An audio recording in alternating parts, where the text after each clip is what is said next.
Hello student, आप लोगों को आज फिजिक्स का फर्स्ट चैप्टर कराते हैं। तो देखना ध्यान से, सबसे बेहतरीन नोट्स है। तो फर्स्ट चैप्टर क्या चीज़ है? तो फर्स्ट चैप्टर के नाम क्या है? तो फर्स्ट चैप्टर के नाम वैद्युत आवेश तथा क्षेत्र है। तो ये फर्स्ट चैप्टर है। सबसे पहले हम लोग जानेंगे करंट क्या चीज़ होता है। तो करंट किसको बोलेंगे?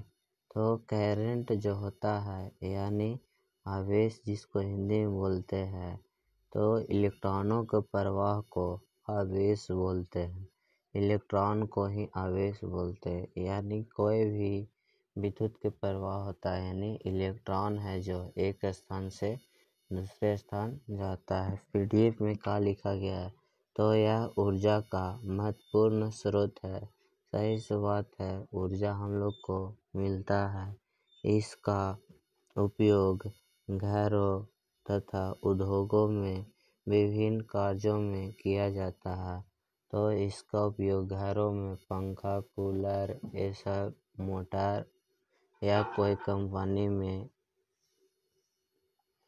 उद्योग में किया जाता है। अब आते हैं चार्ज यानी आवेश पे। तो आवेश, विद्युत आवेश क्या चीज़ है? तो इलेक्ट्रॉन को नहीं बोले या आवेश बोले, दोनों एक ही है। जब दो आवेशों को आपस में रगड़ते हैं, जब दो वस्तु को आपस में रगड़ेंगे तो कुछ होगा, हीट बनेगा, और वही हीट को ही आवेश बोलते हैं। तो वह आवेश हो जाती है, वो क्या हो जाता है? आवेशित हो जाता है। मतलब एक हीट हो रहा है तो दोनों पदार्थ कैसे होगा? हीट होगा। इस घटना को वैद्युत आवेश कहते हैं। इस घटना को काची कहते हैं? वैद्युत आवेश। एवं इस क्रिया को आवेशन कहते हैं।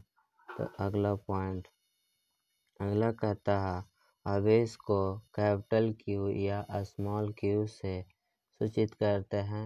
यह एक अदिश राशि है। अदिश जिसका केवल परिणाम मालूम हो, दिशा नहीं, तो उसको बोलते हैं। अगला चालक तथा विद्युतरोधी के बारे में। आवेशों का प्रवाह की दृष्टि से पदार्थ तीन प्रकार के होते हैं। यानी पदार्थ के चालक के दृष्टि से पदार्थ को तीन भागों में बांटा गया है। कौन कौन? तो चालक, पहला कुछ है चालक, जेकरा कुछ इंग्लिश में बोलते हैं। तो इंग्लिश में भी जानना बहुत ज़रूरी है, क्योंकि 12 में 50% इंग्लिश अच्छा आता है। बिहार बोर्ड वालन के भी इंग्लिश में। तो इसको कंडक्टर बोलते हैं। तो इसको कुछ बोलते हैं कंडक्टर। चालक, चालक ओकरा बोलते हैं जो कोई भी परिपथ में करंट है जो आसानी से प्रवाहित हो जाए, उसको चालक बोलते हैं। फिर हम कुछ लिखा गया, तो ऐसा पदार्थ जिसमें विद्युत आवेश का प्रवाह आसानी से होता है उसे चालक कहते हैं। विद्युत प्रवाह क्या चीज? चालक में आसानी से हो। सबसे अच्छा प्रवाह सिल्वर में होता है। सिल्वर के तार क्यों नहीं बनाता है? क्योंकि ये महंगा पड़ता है। तार इसलिए कॉपर इस सब के बनाता है। ये सब कुछ है कंडक्टर यानी चालक है, जिसमें करंट आसानी से प्रवाहित हो जाता है, उसको कुछ बोलते हैं? चालक बोलते हैं। जैसे ऑल धातु बोलने से ऑल धातु बोल सकते हैं, लेकिन एव के छोड़ करके। ऐसे पूछा जाएगा कि कौन ऐसा धातु है जो विद्युत के कुचालक होता है? तो शीशा। कैसे होगा? प्लम्बम। आगे उस खाली हीट देता है, करंट उसे प्रवाहित नहीं होता। आगे आते हैं नॉन कंडक्टर यानी अचालक या विद्युतरोधी, जेकरा से करंट प्रवाहित नहीं होगा, उसको कुछ बोलेंगे? अचालक बोलेंगे। इसमें भी बोला गया जिसे विद्युत धारा प्रवाह आसानी से नहीं होता उसे अचालक कहते हैं। जैसे ड्राई वुड, ड्राई माने सूखा होता है, अब वुड मैंने लकड़ी, तो सूखा लकड़ी, रॉक, प्लास्टिक, इस सब में विद्युत धारा प्रवाहित नहीं होता। अगला क्या चीज है? अर्धचालक है। अर्धचालक को क्या चीज बोलते हैं? Semi conductor. सेमी मतलब आधा और कंडक्टर माने चालक। तो आधा चालक है तो आधा क्या हो सकता है? आधा चालक होगा। तो घेरा में अंशतः विद्युत धारा प्रवाहित होता है। जौन पदार्थ में अंशतः विद्युत धारा प्रवाहित होता है उसे अचालक कहते हैं। तो यहाँ पे कौन?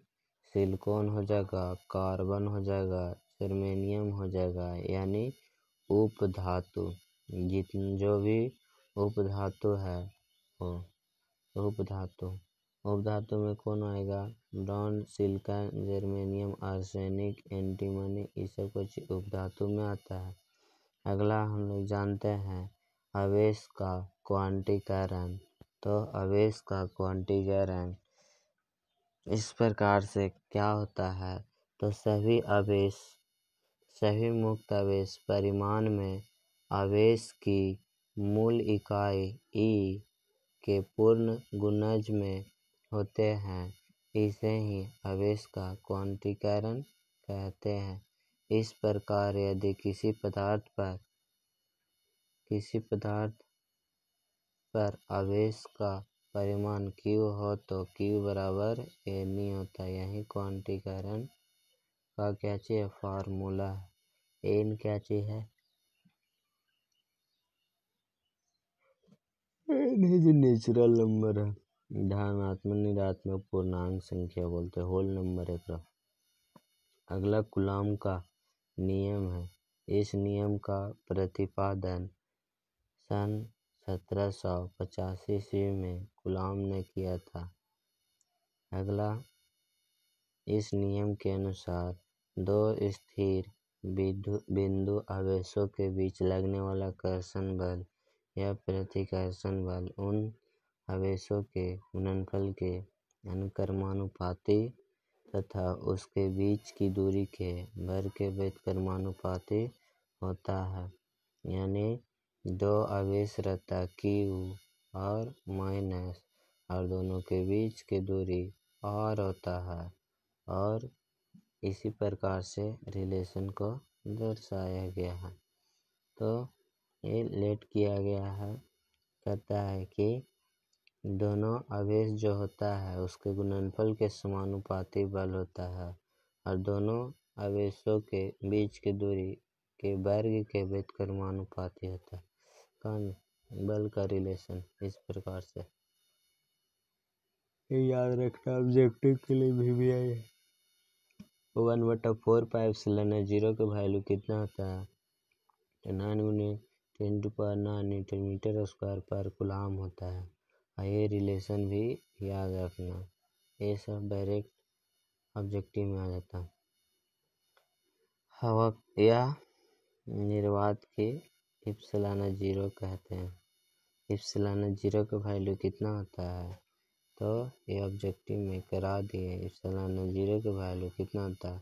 8.85 × 10⁻² न्यूटन मीटर स्क्वायर पर कूलॉम के स्क्वायर। आगे चलते याद रखना, भी आए एकांकीय आवेश सही मात्रकों में तो बोला जाता है। इस पद्धति में दो आवेशों के बीच लगने वाला बल निम्न सूत्र द्वारा दिया गया है। तो इस प्रकार से सूत्र दिया गया है SI मात्रक में। फिर लेट किया है Q के वैल्यू ±1। आगे बढ़ते हैं, ये सब थ्योरम है 5 नंबर के। आवेश संरक्षण का नियम पढ़ते हैं।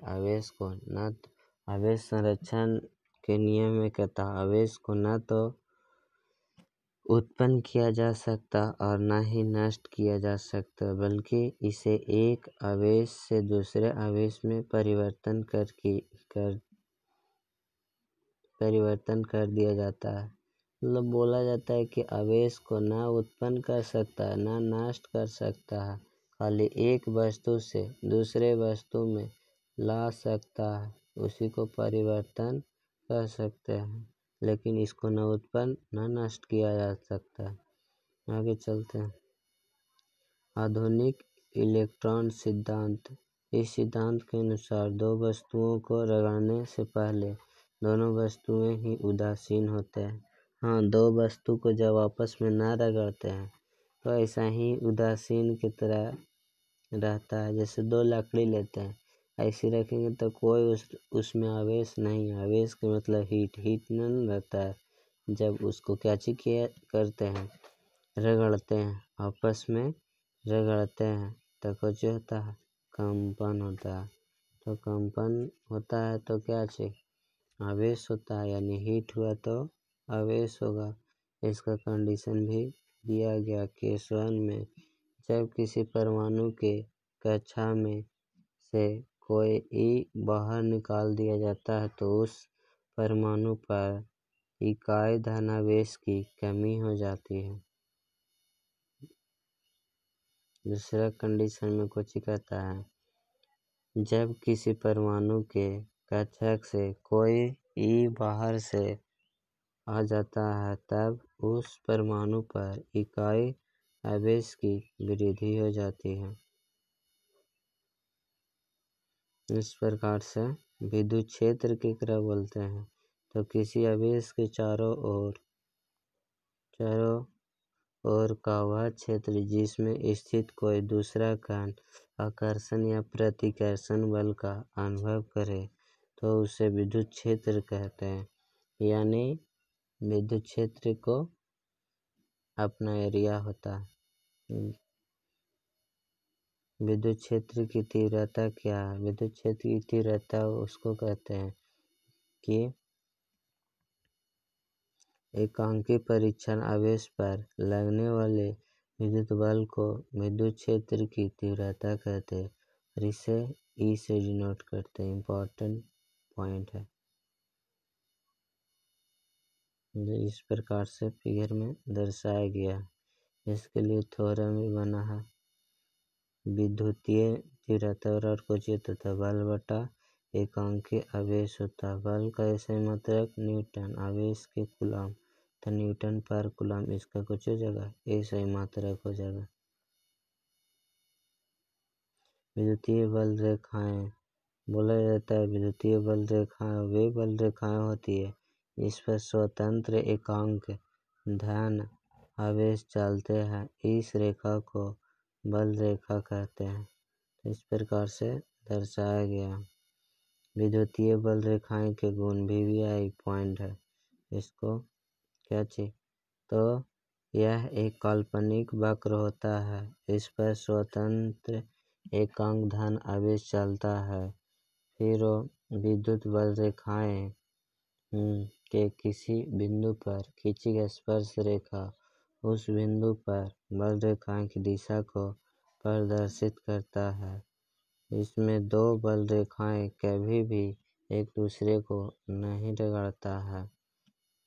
फिर है कि बल रेखाएं लचकदार डोरी के समान निचोड़ने का प्रत्यक्ष करता है। इस प्रकार से सारा नोट्स अब नेक्स्ट वीडियो में करेंगे। तो इतना सारा नोट्स अगर कोई स्टूडेंट के चाहिए तो कमेंट करके बताना। बहुत बेहतरीन नोट्स है।